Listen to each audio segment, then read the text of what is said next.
Hello दोस्तों, welcome again back to my YouTube channel banking views. मैं OP Meena फिर एक नए टॉपिक के साथ आपके सामने हाजिर। दोस्तों,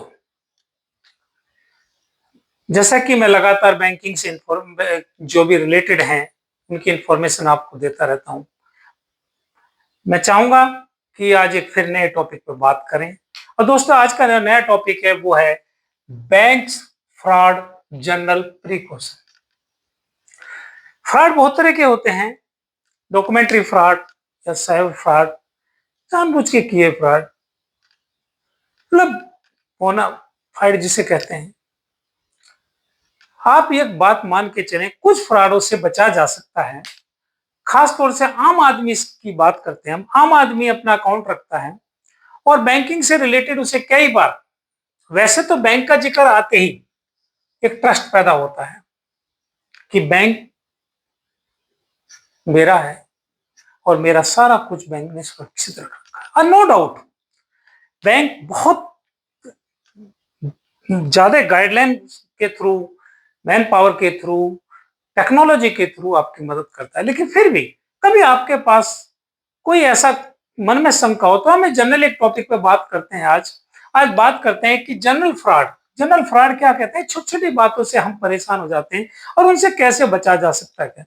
दोस्तों, जब भी कभी आपको ऐसा लगे कि आपके अकाउंट में कोई दिक्कत है, तो मेरी ओपिनियन यह है कि सबसे पहले आप उस बैंक का टोल फ्री नंबर कॉल करेंगे। जैसे कि आपको मान लीजिए आपका पीएनबी में अकाउंट है तो 1800 करें, या फिर दूसरा 1800 2021 करें। जिस भी बैंक का आपका अकाउंट है उसका टोल फ्री आपके मोबाइल में हैंडी होना चाहिए, लिखा होना चाहिए टोल फ्री बैंक। बहुत काम की चीज है। आपके पासबुक पे लिखा होता है, आपके एटीएम कार्ड पे लिखा होता है, ब्रांच जाएंगे तो बहुत सारे बोर्ड्स पे लिखा होता है, और 24 घंटे काम करता है, 7 दिन काम करता है, 365। कोई घबराने की जरूरत नहीं है। आप जैसे कॉल करेंगे, आप अपना इंफॉर्मेशन देंगे और आपके अकाउंट को ब्लॉक कर दिया जाएगा। अगर आपका ज्यादातर बहुत सारे लोगों का अकाउंट, मैक्सिमम लोगों का एक ही बैंक से होता है, तो एक बैंक में टोल फ्री सबसे पहले करें, मेरी ओपिनियन है। सेकेंडरी, आप जैसे टोल फ्री सेकेंडरी है 1930, बहुत ही गवर्नमेंट जो जो गवर्नमेंट ने साइबर सेल ने स्पेशल बनाई हुई है कंट्री के लिए, बहुत ही इफेक्टिव है। आप उसे कॉल करेंगे तो फिर आपके दूसरी, यदि एक से ज्यादा बैंकों में अकाउंट है तो आपका वहां से ब्लॉक हो जाएगा।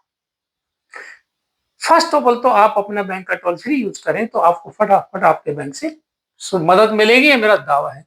दूसरे नंबर में इस प्रिकॉशन में एक बातचीत कहना चाहूंगा, उन अधिकारियों से बात कहना चाहूंगा जो अपने ड्यू लेटर वगैरह से निकालते हैं, बैंकिंग से रिलेटेड, दूसरे डिपार्टमेंट से रिलेटेड है। आप देखो, बहुत सारे लोग क्या करते हैं, शॉर्ट में एक लेटर इशू कर देते हैं पब्लिक के लिए और नीचे इनिशियल मार देते हैं। Know why? ऐसे लोग अपने आप से ही परेशान रहते हैं। क्यों रहते हैं? कि जब आप किसी डिपार्टमेंट से लेटर निकालें तो उसमें पूरा एड्रेस लिखें, विदाउट एड्रेस ना करें, पूरा एड्रेस लिखें, मेंशन करें, ईमेल लिखें, कॉन्टेक्ट नंबर लिखें। आधे से ज्यादा प्रिकॉशन तो वही सावधानी हो जाती। आप इनिशियल, वाई इनिशियल क्यों लिखते हैं? आप ऐसे करके लिख देते हैं। नहीं, अपना अपना नाम लिखिए और अपना पूरे सिग्नेचर करिए। आप बहुत सारे डिपार्टमेंटों में देखोगे, पता नहीं क्यों, या तो उनको अपने अंदर कॉन्फिडेंस नहीं है या फिर वो सोचते हैं कि चलो जैसे नहीं। मेरी रिक्वेस्ट है, हाथ जोड़ के विनती है कि जब भी कोई लेटर किसी को इशू करे, कोई भी डिपार्टमेंट इशू करे, बैंक हो या दूसरे डिपार्टमेंट, उसे पूरा, उसके ऊपर पूरा एड्रेस, पूरा कम्युनिकेशन बना होना चाहिए। मेरा मानना यही है। और दूसरे, ओटीपी सावधानी, वन टाइम पासवर्ड। बैंक कभी किसी से ओटीपी नहीं पूछता। बैंक के पास आपका सारा डिपार्टमेंट, जो बैंक का पूरा डिपार्टमेंट है, उनके पास तो पूरी इंफॉर्मेशन है। तो कोई से डिपार्टमेंट आपसे बात करे, कोई सेक्शन बात करे, उनके पास है। आप कभी भी आपसे ओटीपी नहीं पूछेगा। आप मान लीजिए कि अगर ओटीपी पूछ रहा है तो कोई थर्ड पर्सन है और वो आपको मैसेज, गलत मैसेज पे ध्यान ना दें। ईमेल सावधानी से बरतें, ऐसा लिंक कोई ना खोले जिसे आप ना जानते हो। व्हाट्सएप पे रिप्लाई ना करें। कई बार आपको व्हाट्सएप लिंक भेज दिया जाता है और आप खोल देते हैं। नहीं, ऐसा सावधानी बरतें कि बैंक थोड़ा प्रिकॉशन बरतेंगे इन चीजों से बचाव के लिए तो आपको बहुत ज्यादा मदद मिलेगी। दोस्तों, एक जो सबसे बड़ी बात है, एडिशनल सर्विस क्या है जो ऑनलाइन, इनमें ऑनलाइन केवाईसी, लाइव सर्टिफिकेट, दूसरी सुविधा, इनमें थोड़ी सी दिक्कत क्या है, ये सारी सुविधा आपके लिए। कभी कभी कुछ लोग आपसे इन फैसिलिटी देने के बहाने ओटीपी पूछ लेते हैं, आपको बाकी बातों में पता नहीं होता। मेरे दोस्तों, मेरी आपसे रिक्वेस्ट है, आप अपने जहां भी अकाउंट है, आप बैंक में जाएं, 2 मिनट नहीं लगती हैं। आप ये आप ये प्रॉब्लम में महसूस करते हैं कि मैं बेटे के पास रहता हूं, किसी दूसरे शहर में रहता हूं, ओके, आप वहां जो नियर बाय ब्रांच है वहां भी जाके अपना केवाईसी करा सकते हैं, लाइफ सर्टिफिकेट सबमिट कर सकते हैं, दूसरी फैसिलिटी ले सकते हैं। इसलिए ये सोचने की जरूरत नहीं है आपकी मुझे बेस ब्रांच में ही जाना है। कोई भी काम है, आप किसी भी ब्रांच में जाएंगे तो आपकी मदद होगी। ऐसा मेरा मानना है कि आप भी खुश रहेंगे और उसे जो जो सीनियर लोग हैं जो ऑनलाइन की दुनिया से थोड़ा सा दूर हैं, उनसे उनको बहका के या कोई ऐसा फ्रॉड नहीं कर सकता। और कोशिश करें, आपका डेबिट कार्ड बंद हो जाएगा, आपका क्रेडिट कार्ड बंद हो जाएगा, ऐसी चीजों पे, बेसलेस चीजों पे बिल्कुल ध्यान ना दें। आप जब भी काम करें तो उस बैंक के ऐप के थ्रू करें, बहुत ही सेफ मोड में है। और ये हमेशा मैं आपको बताता रहता हूं, ओटीपी वगैरह कभी बैंक नहीं मांगता, बैंक का कर्मचारी कभी इस तरह से बात नहीं करता।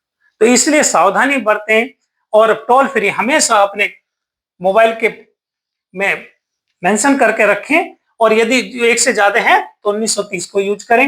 ये दोनों बहुत ही अच्छी फैसिलिटी है, इसको अपनाएं और प्रिकॉशन रखें और दुर्घटना से बचें। Okay, thank you. और मैं फिर रिक्वेस्ट करूंगा कि दोस्तों, मेरी जो मेहनत है इसको मैक्सिमम लाइक करें, शेयर करें और सब्सक्राइब करें। Thank you, best of luck.